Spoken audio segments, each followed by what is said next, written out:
Assalamualaikum warahmatullahi wabarakatuh. Waalaikumsalam. Waalaikumsalam warahmatullahi wabarakatuh. Ya, hari ini kita pelajaran BK-nya. Kayak Pak Bari bilang sebelumnya, agak spesial nih. Agak spesialnya kenapa? Karena hari ini sebenarnya Pak Bari pengen ngomongin tentang profesi. Nah, sebenarnya profesi yang lagi kita bahas adalah tentang dokter. Yang lagi hangat kan sebetulnya. Nah, kebetulan kita tuh punya alumni banyak banget yang dokter. Nah, salah satunya itu Kak Priyo.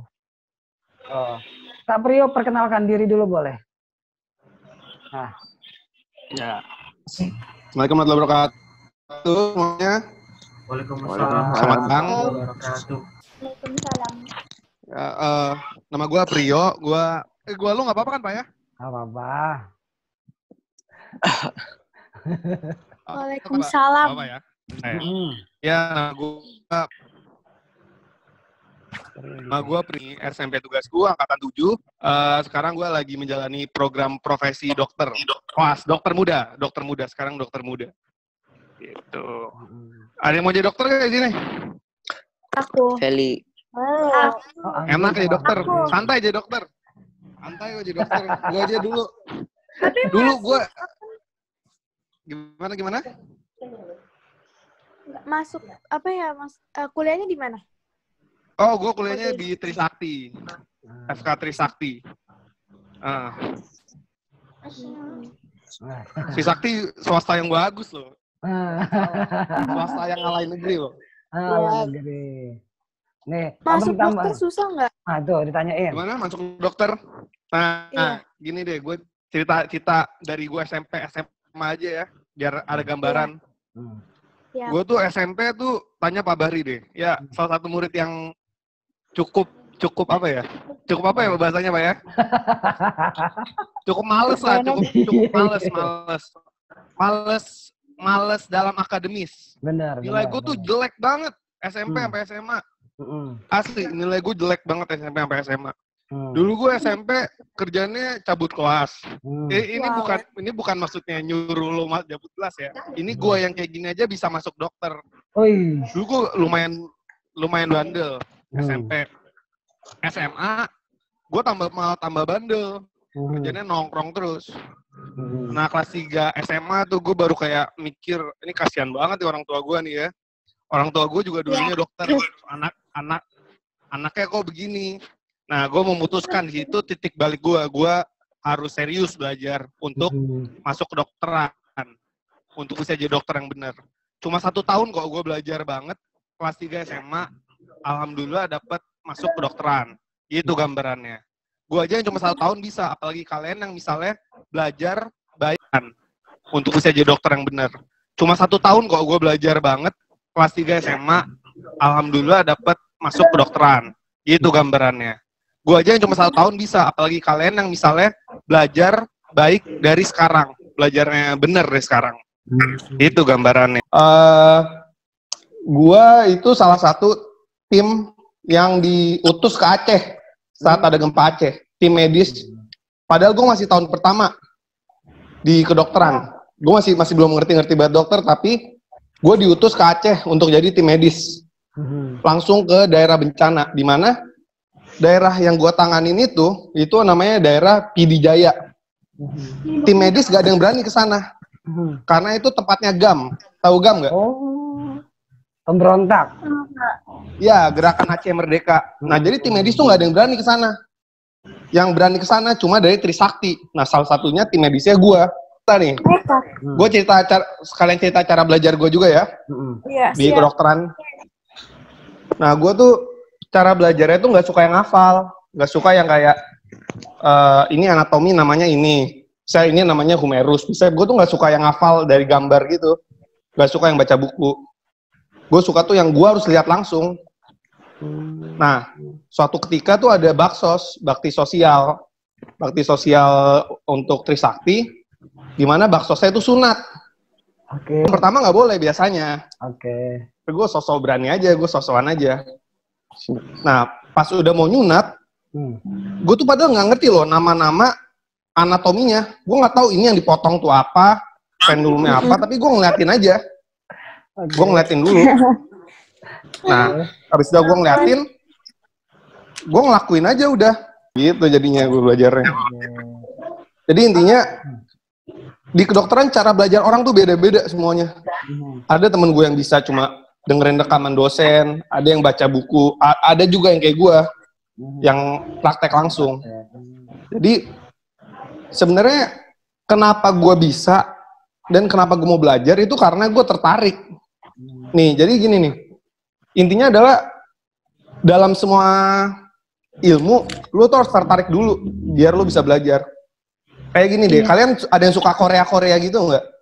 Enggak, aku nggak suka sih. Apalah, misalnya yang cowok main game Mobile Legend. Nah, enggak. Nah, misalnya kalian tuh hafal loh semua hero-heronya, kalian tuh hafal semua skill-skillnya. Emang di sekolah diajarin? Enggak kan? Tidak. Tapi kalian belajar sendiri kan? Kenapa? Karena kalian tertarik. Jadi kalian bisa cepat belajar. Nah, makanya inti dari pembelajaran ke depannya adalah bukan untuk mengajari. Ke sekolah tuh ke depan bukan untuk mengajari. Tapi bagaimana caranya untuk murid itu tertarik dalam pelajarannya. Itu ntar ke depannya. Kalian bayangin nih. Ada bapak-bapak datang ke rumah sakit, kakinya kejatuhan besi. Astagfirullahaladzim. Tapi tahu nggak kejatuhan besinya udah dari kapan? Udah dari 2 bulan lalu. Baru datang ke rumah sakit 2 bulan setelah kejatuhan besi. Udah kakinya pas gue buka, kakinya tahu nggak di dalamnya ada apa? Ada siput. Ada siput. Astagfirullahaladzim, siput. Nah, orang sana percaya kalau siput itu bisa makanin. Jadi kalau kaki patah itu ada kayak daging-daging keluar. Nah, orang sana itu dia masih percaya kalau siput tuh bisa makanin daging-dagingnya. Makanin daging-dagingnya biar kakinya sembuh. Ya ampun. Ya. Share screen. Belum. Nah, ini. Nah, ini itu dia. Kayak ibu sih. Ibu ya. Jadi, mama saya kan ya bisa dibilang apa ya, motivator kayaknya. Bisa dibilang motivator. Nah, ibu tuh selalu bilang, anak cowok tuh anak cowok tuh emang begitu. SMP, SD, SMP, SMA tuh bakal kalah otak kirinya sama cewek. Terus mama saya bilang di kuliah otak cowok itu bakal otak kiri laki-laki akan lebih berkembang dibanding perempuan. Nah, sebenarnya saya cuma mau ngebuktiin itu sih ke orang-orang, dan alhamdulillahnya saya membuktikan itu. Di kuliah saya cukup jadi murid yang pinter lah bisa dibilang. Sempat jadi asisten dosen juga. Oh, hebat. Yang menarik apa? Kenapa corona bisa menular cepat? Gimana? Cepat. Kan corona kan ada di Wuhan, terus bisa ke semua negara. Oke. Jadi gini, sebenarnya semua virus dan semua bakteri itu tuh gampang menularnya, hampir semuanya. Kayak contohnya virus TB di Indonesia, itu menularnya kan gampang banget kan, menularnya cepat banget. Tapi kenapa virus dan bakteri-bakteri sebelumnya itu sulit menular? Karena udah ada vaksinnya, pertama karena vaksin.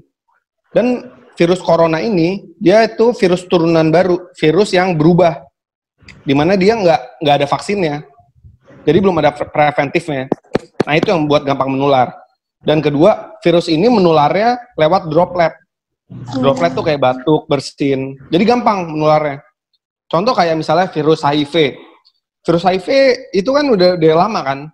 Tapi kenapa nggak outbreak, nggak penyebarannya gampang ditahan? Karena dia harus menular melalui cairan tubuh manusia. Di mana cairan tubuh manusia itu, misalnya kayak sperma laki-laki gitu. Dan misalnya kita peluk orang HIV, itu juga nggak masalah. Kalau kita peluk orang HIV, kita nggak menular. Nah, tapi kalau corona, itu lebih gampang menularnya. Bisa kita peluk, terus kita kena dropletnya, itu udah menular. Gitu. Dan kenapa penyebarannya bisa sampai kayak gini? Karena di era globalisasi ini, manusia tuh gampang berpindah tempat.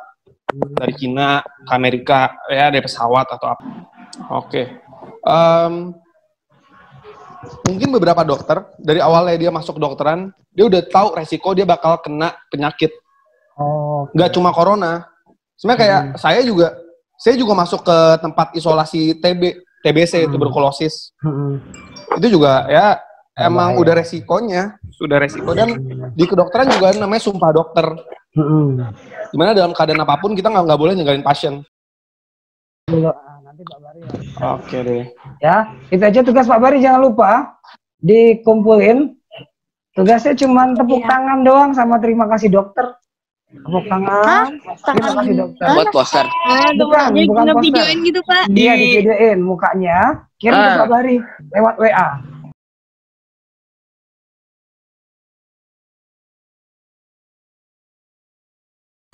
Thank you doctors and thank you for risking your life and I hope you are always healthy. Keras untuk membantu warga-warga di wabah corona ini dan terutama dokter dan Saya mengucapkan terima kasih kepada dokter atas inisiatifnya dan apa yang harus dilakukan. Semoga sehat-sehat aja dan hiduplah.